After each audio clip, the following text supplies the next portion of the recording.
Your Pittsburgh Steelers pulled off a huge win against the Tennessee Titans, a necessary win to keep their playoff hopes alive, and they are very much alive right now as the Steelers sit 7-6-1, waiting to see how everything else plays out the rest of this weekend. But how they got this win is very important for what is coming in their final 3 games. They got 2 games on the road against the Chiefs and the Ravens. They got 1 game at home against the Browns. The Steelers do have a legitimate shot, not just to make the playoffs, but to potentially win the division with the way the AFC North is playing. I'm Chris Carter of the Locked On Steelers. We're going to go over the guys who stepped up in this game, the guys who I think are playing at a higher level and mean more than just what they're doing on the field. Then we're also going to talk about what's struggling with the offense and why it's not just one person or one group.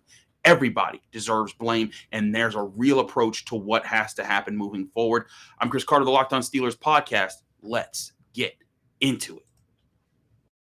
You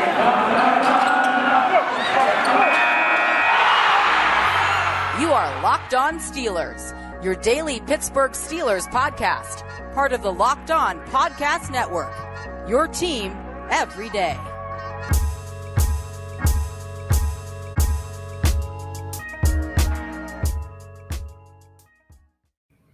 Welcome to the Locked On Steelers podcast. I'm your host, Chris Carter, bringing you your daily dose of all things of the Pittsburgh Steelers. As always, you can find this show on Apple, Spotify, Google Podcasts, Odyssey, and YouTube. If you're watching this video on YouTube, hit the like button, hit the subscribe button to our channel to get all of our views. We had a quick reaction while I was at Heinz Field. I had to relocate. I'm here at Channel 11 WPXI Studios here in Pittsburgh, Pennsylvania, getting ready to go on the final word on Sunday night. But I wanted to make sure I recorded my Locked On Steelers podcast to get this out to you guys as soon as possible. So let's get right into it. Your Pittsburgh Steelers beat the Tennessee Titans 19-13. The Titans went into that game coming in as the number 2 seed in the AFC. They have since fallen. Now the Steelers are back in the conversation when it comes to being a team that should be considered among playoff contenders. And this was why I told you from the jump. I've told you months ago, I told you weeks ago, I told you this week. This team is not out the playoff hunt yet. If they lost this game, I would have said, okay, stick a fork in them, because I don't see them bouncing back to beat Kansas City, and it would even be questionable to win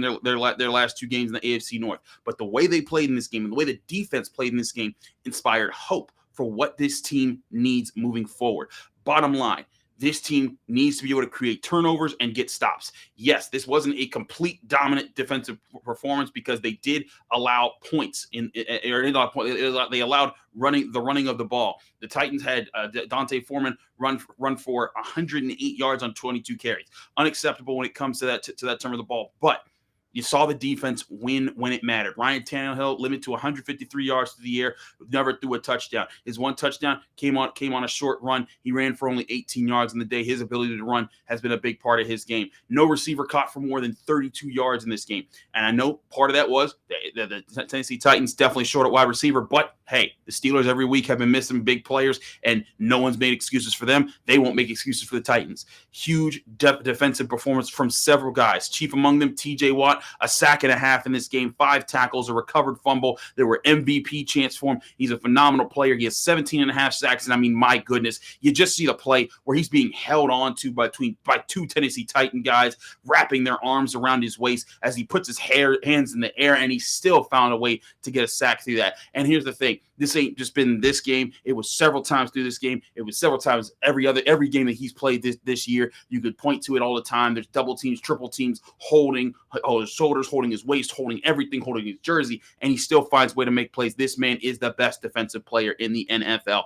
But it wasn't just TJ Watt. A lot of people want to put it on him because they are 7-2 when he does play all 4 quarters. And I do think that there's something real to that. He brings an energy to the team. But the return of Joe Haden didn't just do what he did on the field. You saw at the end of the game when he made that big tackle right at the sticks to get the 4th down turnover, which was the turnover on downs. The Steelers had 4 turnovers of their own that they forced in other ways. But Joe Haden, when we asked him about that play, he said, hey, man, I knew we were in man coverage. I saw my man run was basically a pick route. So I put my heels on the first down line and thought, what I got to do is when this guy gets the ball, I just got to hit him and move him backwards, and he won't get this first down. He did exactly that. The spot was still terrible. It was still shouldn't have been as close as it was, but they did a great job still finishing the play, and the defense getting an emphatic stop after the offense really left to hang on to dry. We'll talk about the offense that in just a minute because there's a whole lot to talk about what's going wrong there. But this defense, yes, the gap assignments problems, run game still an issue. But hey, again, this is a game where you had several guys coming in. Carlos Davis was back on the defensive line. I'd say a Loudermilk had to play a lot. Henry Mondoz, is still one of the guys you have to consider, though he wasn't in this game. But I look at what they were able to do, forcing the turnovers, winning in the secondary. I thought Terrell Edmunds had a fantastic game, flying all around the field for the Steelers. He finished with 10 tackles, second most. It was really the safeties, too, for the Steelers. Minkah Fitzpatrick led the team with 14 tackles. That shouldn't be happening, by the way. The Steelers should be stuffing the run before it gets to him. But this is what it comes down to. And I will say this, Minkah Fitzpatrick, for all the tackles he makes, all those tackles are saving medium and decent runs from becoming explosive runs that break the game open. That's what he's been doing, especially, and that's one reason he hasn't had as many interception numbers, because he's helping everyone else. But that's where I think that this team really has potential for the future. I'm not saying that they're going to go to the Super Bowl this year. I'm saying that I think that this team can still finish strong, play really good defense in these final weeks, and earn a playoff spot in even the AFC North with the way the other AFC North teams are playing right now.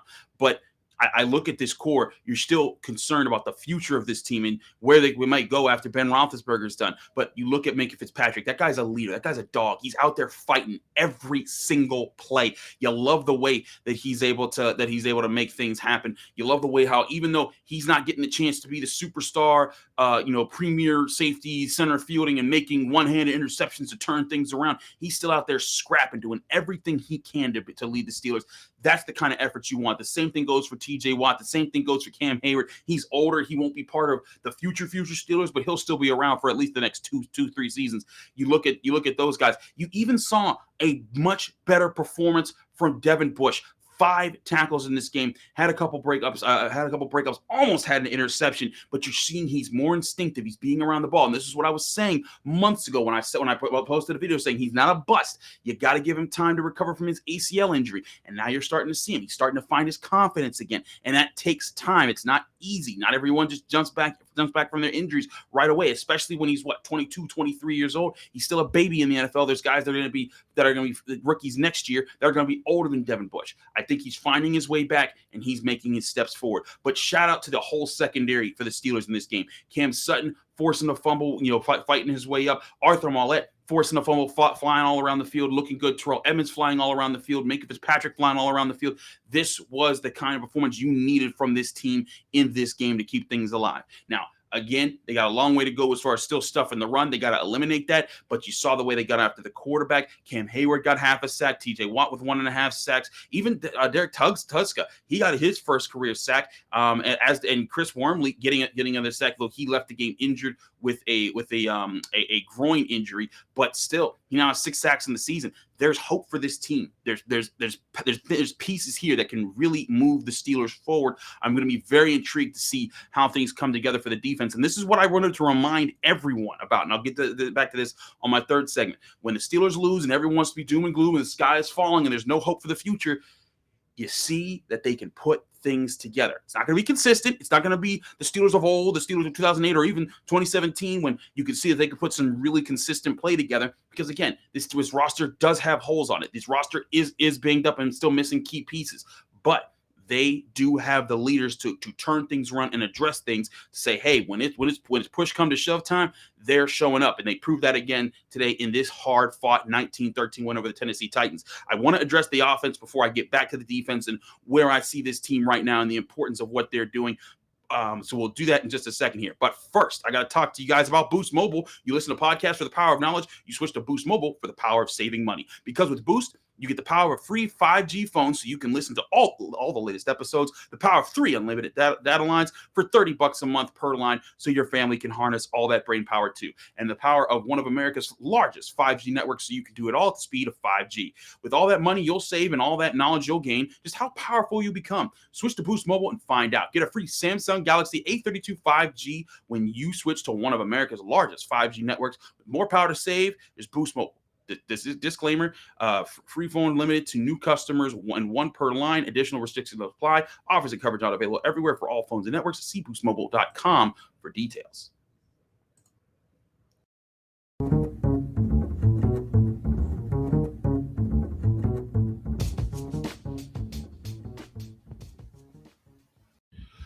Back here on the Locked On Steelers podcast, I'm your host, Chris Carter, continuing our show on the Steelers win. It's a victory Monday for all you Steelers fans out there. It's a victory Monday. How does that feel? And not just any victory Monday. You beat a big Tennessee Titans team that would have been the 1 seed in the conference had they won this game. They had every reason to come in here and to feel confident about themselves. They came off a shutout win. You think, they're doing great. The Steelers struggling. And they still couldn't win the game, mainly because of the Steelers defense. But the Steelers offense gave the Titans every chance to turn this game around. You look at this performance, it was bad all around. And my point here at the offense is there is no one group that you can point at and say, man, this is your fault. There's no one person or one group. It's like that scene in The Office when everyone's got the guns pointed at each other. Everybody is at fault here. The offensive line, terrible, missing blocks left and right, not able to create space in the run game.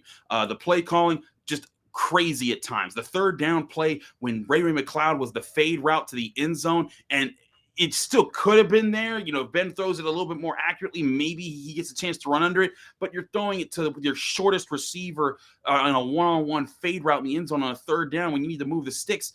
Just don't get that call. But at the same time, that's not all the time. And I see this a lot when a lot of fans, they want to go at Matt Canada for this play call or that play call. There were still plenty of play calls that were there to be had. There was a third down play where Ben Roethlisberger throws it to the back of the end zone, triple coverage to James Washington, Deontay Johnson, wide open, right in front of the right at the sticks. He catches that ball. He probably runs in for a touchdown. There was another play where Ben Roethlisberger stepped up into a sack when he had both James Washington and Deontay Johnson open, and he just didn't see them. It was a bit of a chess match that the Titans pulled. They were doing a lot of pre-snap movement, trying to disguise different things, trying to confuse Ben Roethlisberger. There were times he recognized it, but for the large part, he did not. He was not seeing what was going on there, and the routes were open. The right play calls were made, but they weren't executed. And then you had other mistakes. Chase Claypool dropping one to hit him right in his face mask. You thought maybe this would be the game that he shows everyone that he's going to be the guy.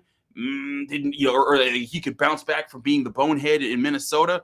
Well, he didn't do that. He dropped that. He didn't really have a good performance. If you're going to point at anybody for this game and say, man, you deserve a sticker on your helmet, it's for Pat Freiermuth. He had some really tough catches. There was one tough catch. There was one tough catch where he ran through some guys. Another tough one where he converted a huge third down, took a hit to the helmet, and he eventually left the game concussed, and he is in concussion protocol. We'll see if he's able to recover. But you saw him take that hit, and it looked like he was semi-unconscious, but he still stood up as if he was going to fight for more yards, and then he was hit again, and that's what took him out. But you love that effort from Pat Freiermuth. You love that fight from Pat Freiermuth. He's going to bring that. Him and Najee Harris do that. Now, Najee Harris didn't get a chance to really shine in this game. This is where I come back to, you blame everybody for what's going on. The offensive line isn't consistently protecting Ben Roethlisberger enough. They're not getting enough push in the run game to open holes for Najee Harris. But the other way that, again, I said this from the beginning of the season, you knew this offensive line might struggle. You knew that they would have a hard time. So you need to find ways to back linebackers off, to back defenses off, and say, hey, let's attack the middle part of the field. First pass play of the game, Ben Roethlisberger does that. Play action, bang. Deontay Johnson, first down, 16 yards. And I'm like, that's it. You hit them with that 4, 5, 6, 7 times. Then eventually those linebackers, when they see you start to drop back, they're like, he might be hitting us with a pass. And that allows the offensive lineman to get an extra step, Najee Harris to get more space, and him to run the ball. The Steelers didn't do that, though. And even when they tried to do it, Ben Roethlisberger wasn't hitting it. And again, it's not all on Ben. There were some play calls that I just, again, with the Ray McCloud pass, didn't understand that call. With the protections, there were definitely breakdowns that aren't on him. But this is what happens when you're a bad offense. It's the gun situation. Everybody's blaming somebody. And that's where you have to kind of take the position and the approach where everyone has to look at themselves and say, hey, what can I do better? For Trey Turner, he had some tough calls. He had some tough plays where he didn't show up. He has to, and here's the thing, Trey Turner, he's the professional. He's the individual. He's the guy that I look at and I say, he's one of the guys that can help a lot of these younger players, especially the offensive linemen, address what they got to do to get better. Najee Harris, I think he has that in him anyways. Pat Freiermuth has that in him. Ben Roethlisberger, he has that in him. He's done that his whole career. When he has a bad game, he comes back, he fires, and he tries to do something. But I do think that this is, once again, the sign, and something we'll talk about Tony Serino later this week on the show, is the old saying that Tony has always said on the Locked On Steelers podcast is let Ben cook. I do think that whatever it is, Matt Canada, there are some plays that I think he draws up that are there that Ben Roethlisberger just doesn't hit, like the Deontay Johnson pass where he was wide open in front of the end zone. I just think that part of this is, for whatever reason, Ben can't see something unless he's instinctually feeling it. And he's just not going to instinctually feel these play calls. We've given it 3 months. We've seen what it is. So at this point, the Steelers are like, you know what, Matt Canada, we're not saying that you can't call an offense, but we're saying that Ben Roethlisberger, that this team's quarterback and the guy that's going to have to lead this offense to at least be mediocre. If this team is going to be good and win, this offense has to be mediocre. They were bad in this game. The defense handed them 4 turnovers, and they got 4 field goals from all of them. 3 of them back to back in the fourth quarter.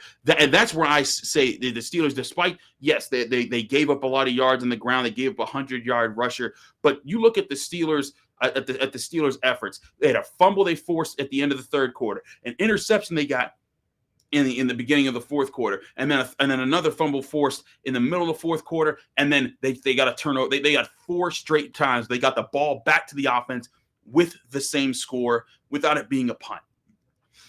That is the effort that you need to have from your defense. But if just one of those field goals is turned into 6 points, and again, it's not just Ben, it's not just Canada, it's not just the offensive line.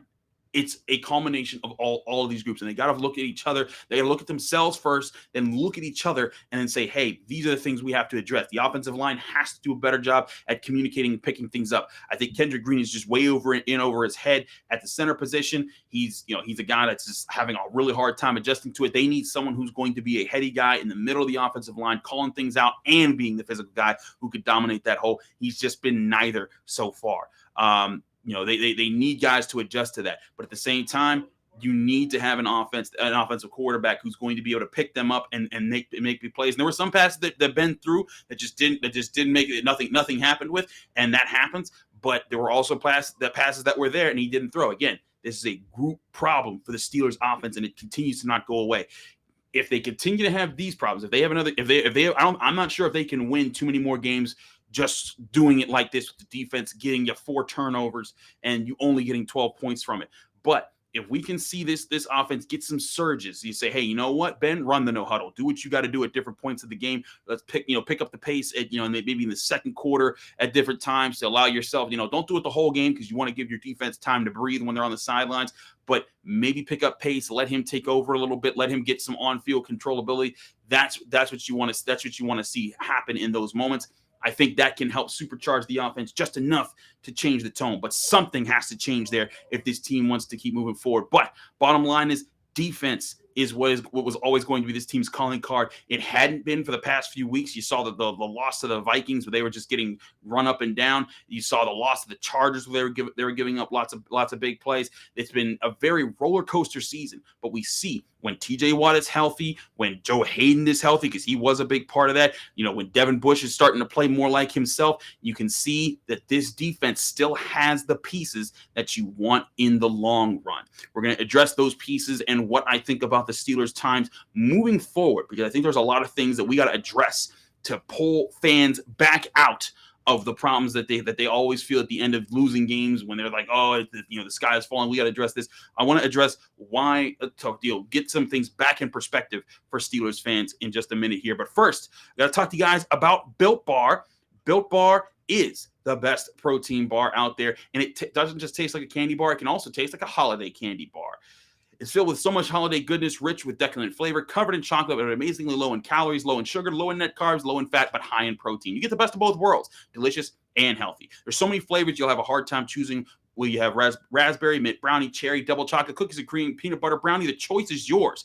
Built Bar also gives you the extra fuel that you need to bust down the mall doors and battle all the holiday shoppers. Or if you're just standing in endless shopping lines, Built Bar can give you that extra something to keep you going. So throw one in your jacket or purse. You never know when you're going to need it. Want to cozy up with something warm? Here's a holiday secret. Dip your Built Bar in a piping hot cup of cocoa. Let it melt a little and give your beverage a little of that Built Bar flavor. Plus, you'll have a nice melty Built Bar to go along with it. But trust me, you're going to want a couple napkins on hand because it can get a little messy. Go to Built.com, though, and get your Built Bar of choice by going to Built.com and use promo code LOCKED15. That's LOCKED15, LOCKED15 to get 15% off your order. Again, that's Built.com, promo code LOCKED15 and to get 15% off your order at Built.com. We're also brought to you by BetOnline. BetOnline has you covered for all your season props, odds and lines, and better than ever before as football season continues this march to the playoffs. BetOnline remains your number one spots for all the sports action this season. Head to your new updated desktop or mobile website to sign up today and receive your 50% welcome bonus on your first deposit. Just use your promo code LOCKEDON to receive your bonus from basketball to football to NHL to boxing and UFC, right down to your favorite Vegas casino games. Don't wait to take advantage of all the amazing offers available for the 2021 season at BetOnline, the fastest and easiest way to bet on your favorite sports, and BetOnline, where the game starts. Now, wrapping things up here in the Locked On Steelers podcast, I'm your host, Chris Carter. I want to get back to the global view of the Pittsburgh Steelers, because we can microscope. We will look at this win more microscopically and say, okay, this was good, this was bad. These players needs to do this better. This player needs to do that better. This player is doing this better. I say this all the time. When the Steelers lose, the worst of Steeler Nation comes out, and Steeler Nation isn't the only fan base that does this. Every fan base that does this, and this is what I want Steelers fans to remember whenever someone's coming at you and saying, "Oh man, you guys listen." Steelers fans are a special type of spoiled because they're so used to winning. But the negative reaction, you gotta avoid just making overstepping reaches and saying, "Oh, I feel this because I'm mad that my favorite team lost and I didn't like what I saw here." And you gotta remember, put things in context. You got to remember, this was always going to be a more difficult year with the way this roster was built, and then with the injuries that this roster suffered. There's going to be a lot of things that get in the way here, but when everything was down, you saw last week the way the Vikings played. Oh man, the Steelers, how can they bounce back from that? That was the worst performance I've ever seen. Even Joe Green, the former Steeler, came out and said, "You said that's the worst I've ever felt watching the Pittsburgh Steelers." Even though it came down to the last play, I get it. That run defense was atrocious, but again, you look at the situation that they're in. You look at how it was a short week coming off a big win. That was a tough situation to play in, but this team isn't bereft of talent. This team isn't bereft of structure and foundation. You look at the way that they were able to win this game today. And again, with Keith Butler, a lot of people have been saying they want Keith Butler fired. He's the problem, da-da-da-da-da. And then they play games like this where the defense is all over the place. They're aggressive, they're flying, they're hitting, they're creating turnovers. Even if they didn't create all the turnovers, you see them, they're contesting, they're flying, they're being in the right spots. That stuff happens when you got leaders on the field. Leaders like Joe Haden, who all the Steelers talked about, including Mike Tomlin, TJ Watt, Cam Heyward. They all talked about what it was like having him back on the field and just the presence that he brings. The Steelers need those kind of leaders, and that's someone that they've been missing for the last 4 games. I think that's something that everyone's kind of glossed over and talked about. Oh well, Joe Haden wasn't. Who cares? They're giving up plays on the ground. Joe Haden helps with that because he communicates. He pressures people. He talked about. I asked him this question. I said, "Hey, what are things that you do to help with the communication? What have you seen with communication?" He says one thing that he brings is that he tries to be a calming voice to help remind people what's the call, what's the adjustment, because he says on a given play when emotion happens and people have to talk and people have to say things, there's some people who are those calming presences. You have the leaders like Minkah Fitzpatrick who can say what's going on, but it's not just one guy. You need other people that are out there saying, "Hey, yes, this is what's happening." And the younger guys are like, "Okay, Joe Haden and Minkah said it. That's what we're doing. That's what we're running with here." And just the message goes across the field a lot simpler, a lot easier, and everyone's on the same page. And granted, it's not always going to be pretty. It's not always going to be perfect. I said on the Friday episode with Jenna Harner when I was sipping rum in the Dominican Republic. I missed the Dominican Republic already. It was such a wonderful vacation. Thank you for asking.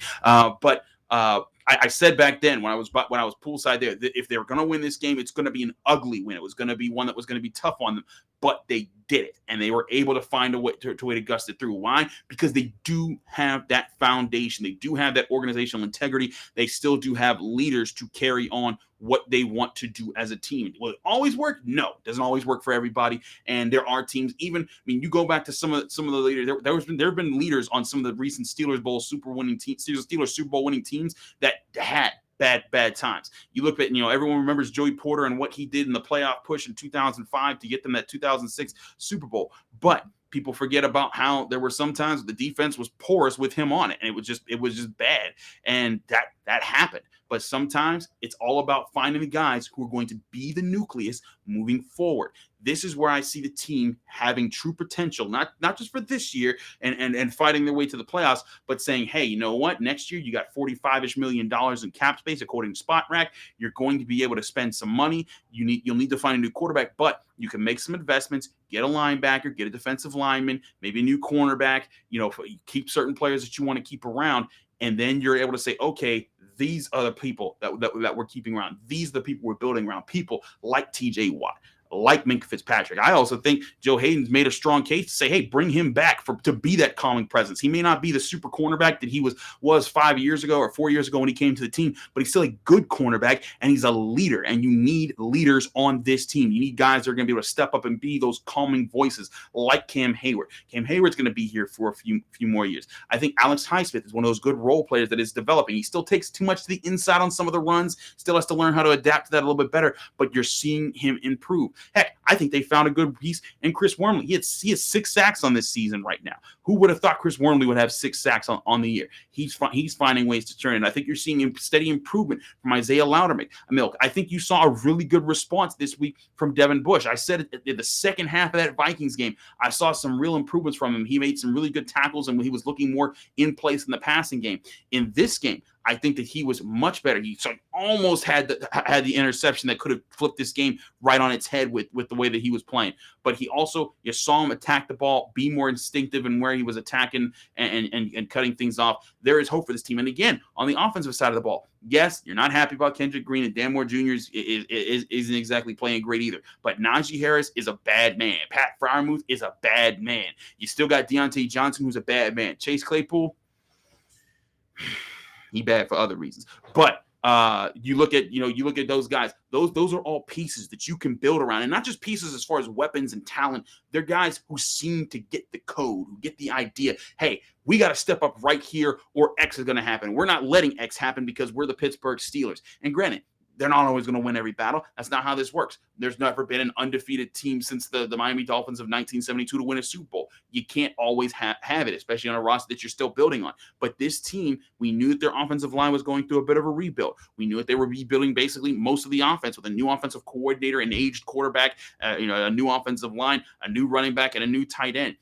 All of this was being worked into this while the defense was still coming back out. New cornerbacks, playing different spots. The injuries that really ripped out the strength of this team, which was its interior defensive line, and being able to rotate guys and have 2 interior pass rushers that freed up the edge guys and made things life harder on offensive lines. All that considered, they are still 7-6-1 and right in the mix for the NFL playoffs.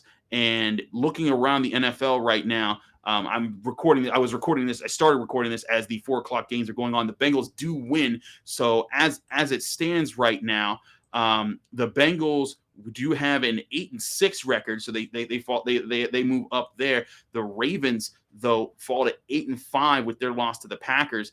That's a tough spot for them because now they're only a half game of the Bengals. But again, the Steelers at 7-6-1, they're a half game behind the Bengals right now. They're a game behind behind the Ravens right now. There's hope for this Steelers team yet to be able to be that team that can make the difference, that can make the difference and push down the final stretch of this season. We will certainly see if they get the chance. The Baltimore did give Green Bay a scare. How about that? But all things considered, they're far from being out of this playoff race going into Sunday Night Football. Because again, I'm recording this before Sunday Night Football is done. The Steelers sit at the 10th seed of the playoffs. They're tied with the Browns technically right now. But the Browns do play the Raiders on Monday night. We'll see how that plays out after the whole COVID situation. They still have every chance to make this playoff push. We will see if they do in the coming weeks. We got a lot more to break down. We'll have a lot more great analysis coming your way on the Locked On Steelers podcast. Again, I'm your host, Chris Carter. Thanks so much for tuning in. It's always a pleasure to have you guys watching and listen. Give us your thoughts on the game in the comments section. Let us know what you thought, who you thought was the better player of the game. I think TJ Watt continues his track to be the MVP of the NFL, despite missing all the time that he's missed for injuries. 17.5 sacks leads the way. I want to talk more about that as the week rolls on. We'll talk about him, Joe Haden, the defensive line, where things need to improve, and maybe even a little bit of where Devin Bush is improving as well, and what needs to happen on offense offense. We'll get more inside analysis on your Pittsburgh Steelers later in the week, but Pittsburgh Steelers fans, enjoy your Victory Monday. Wear your terrible towels to work, wear your jerseys at home, wherever you're doing, if you're working from home, but have a great start to your week. This was a huge win, and you should definitely savor it because that was a tough team that they had to beat and a tough win they had to get. And now they go on and they focus on the Kansas City Chiefs next week. We'll be getting ready for that game right here on the Locked On Steelers podcast. Stay with us. We're on Apple, Spotify, Google Podcasts, Odyssey, and YouTube. Rate us 5 stars on Apple Podcasts with a positive comment, and you get a special shout out at the end of the show. Also, hit the like button on our YouTube videos when you see them. Subscribe to our YouTube channel to get all of our content from there. I'm Chris Carter, your host. Follow me on Twitter and Instagram at Carter Critiques, and hit me up anytime. Let me know when you're going to games. I appreciate always meeting Steelers fans when we get a chance there. I'm usually at Heinz Field covering the game. I was there for this one. You can get my instant reaction video on the YouTube channel when I was at Heinz Field covering this game after the big win. We got more coming your way on the Locked On Steelers podcast tomorrow. I'll be back in your ears and on your screens very soon.